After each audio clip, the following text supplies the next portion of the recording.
Should you buy Beyond Blue?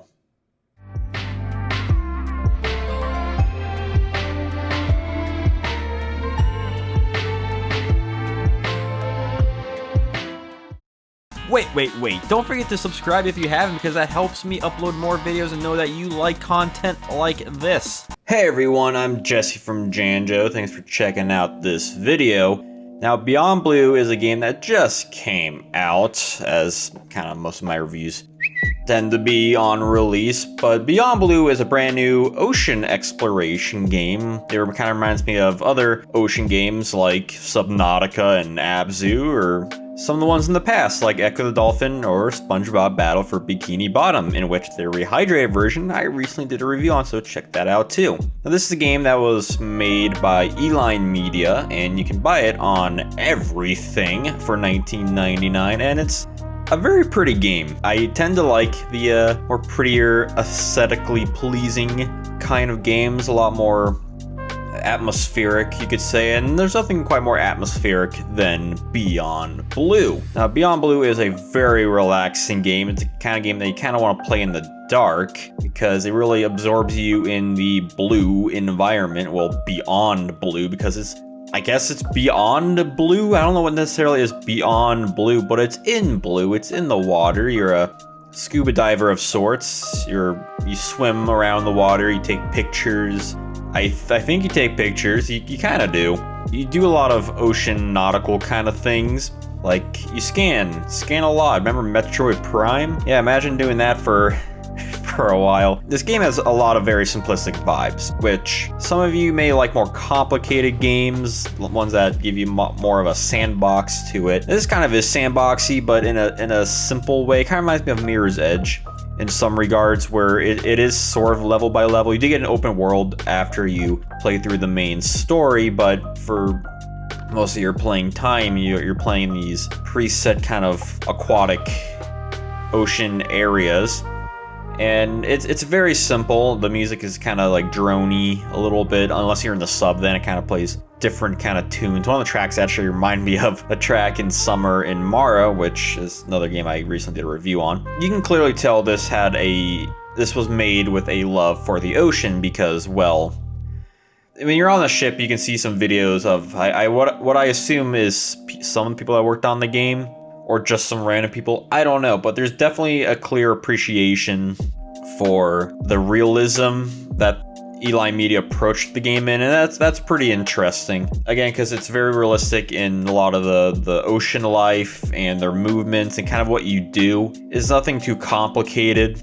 But what you get is some really great voice acting with this, in terms of a lot of it has to do with the characters. Is really the only kind of narrative you get in the game, because again, it's just kind of ocean exploration where you're going around scanning and putting things in the water, that kind of simplistic stuff. So a lot of the characters kind of have to carry a lot of the weight of the game. I feel like they do a great job in making it a little bit interesting. It's very kind of modern characters. You play as this one character in particular, and they have a sister and a mom, and you talk to people up above the water, and you talk to your other employees and your co-workers, and it's kind of interesting in that regard. Now, I will say that the close-up models don't look the best. When you're in the ship and you take a look at your character, it looks not that good. It looks like maybe PS2. Certain ocean life you can look at closely on the ship, which is kind of cool. I really like that. You can see the animals and the fish you scan, which are kind of cool, except some of them do look bad. Like when you look at the starfish, it looks particularly JPEG-y, like a 240p JPEG, and you think, why couldn't they just high-res better versions for this view mode? I'm not quite sure. Now, clearly this isn't a game for everyone. Like I mentioned, you do a lot of scanning. Most of the stuff I played within the first hour was nothing but scanning. It's like Metroid Prime. You like doing that? Well, imagine a whole game about that. Yeah, you do it a lot. So if you don't like that, then this might not be the game for you. And also, the movement can be fairly boring quickly. Again, all you really do is swim. You can swim a little bit faster, but that's really about it. I don't know if you can unlock things make you move faster. I didn't really see any sort of skill tree in this game, but that's another thing. Again, it's very atmospheric, it's very calming, but if it's not really your kind of thing, then it will become an issue fairly quickly because it does absorb a lot of the core gameplay. Now, I do appreciate the direction that Beyond Blue has, but it just doesn't have that oomph that I'm usually looking for. And again, that's not always a bad thing.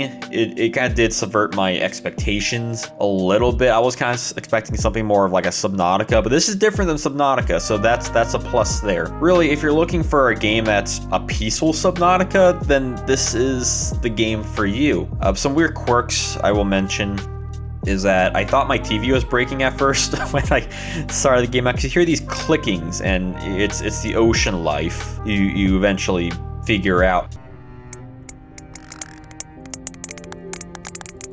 But I didn't realize that at first, so I thought my audio, my speakers on my TV was breaking, and that was kind of troubling until I muted my TV and figured, oh, that's just the game. And even still, I thought, is the game itself breaking? And then it took me a bit to figure out it was the game. When you go watch the videos, there's a couple of videos you can watch, which are nice watches when you watch them on the ship, but when it gets back to the sub you're at, the music instantly kicks back on, and it's kind of hilarious to listen to. I'm not gonna lie about that. These magical environment, you're overwhelmed by this sense of wonder, you're humbled.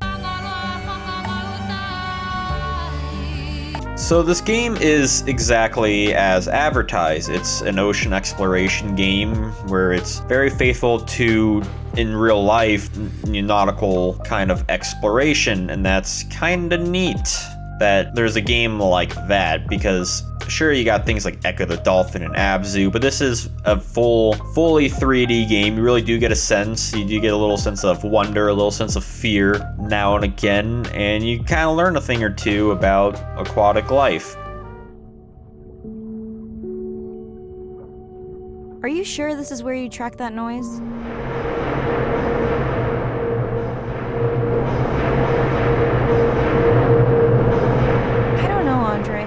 That sound is loud, but it seems pretty deep. Whoa! Did you see that? Shame that wasn't on the live stream. Have you seen one do that before? Never. I do wish this did kind of go more on the learning side in that regard. I want this to feel like a Magic School Bus or a Bill Nye episode or something, but this took probably more of a realism approach than I would have personally liked. I would have liked more of a... I mean, obviously there's more of a story to it I haven't really got to, but it does take a while to get into, and yeah, I got to a point where, okay, I get this game, I get what it's going for. At that point I knew, okay, this is a good time for me to really kind of go into review mode because I get the game. So again, I really like this game. I think there's a lot to it. If you're into these kinds of games, then I think you'll definitely like Beyond Blue. Sure, it's not for everybody. It has some weird quirks here and there, but it's very relaxing. Okay, it's very atmospheric, and it definitely delivers on what it's advertised. It may not be much more, but if Subnautica is a bit too intense for you, then Beyond Blue is certainly the game you should be looking for. Now the question is, deep dive or a shallow bay? I won't say it's a wet dream, but it's probably somewhere in the middle there. It's a game for some people, maybe not for others, but I don't want to keep reiterating myself. So let me know what you would think about the game if you've played it, if you're even interested in playing it. If you get the chance to play it, I would recommend at least trying it out for a bit. Maybe it's a game that you may not be expecting to like, but you really get sucked into. Who knows? I certainly was excited to play it, and I did have fun for the bit I did play it for, if that counts for anything. So, yes, it's fun. Again, it's Beyond Blue. It's on everything by Eline Media. $19.99. Maybe wait till a sale. I don't know. Steam summer sale going on. I don't know if it's on sale currently, but just keep an eye out for the game. And of course, that'll be all for me. And until then, have a nice day. I just wish all of you could be here for 1 second. Amazing. That is the end of our stream. Like, share, comment. Remember, we need you. All of us down here.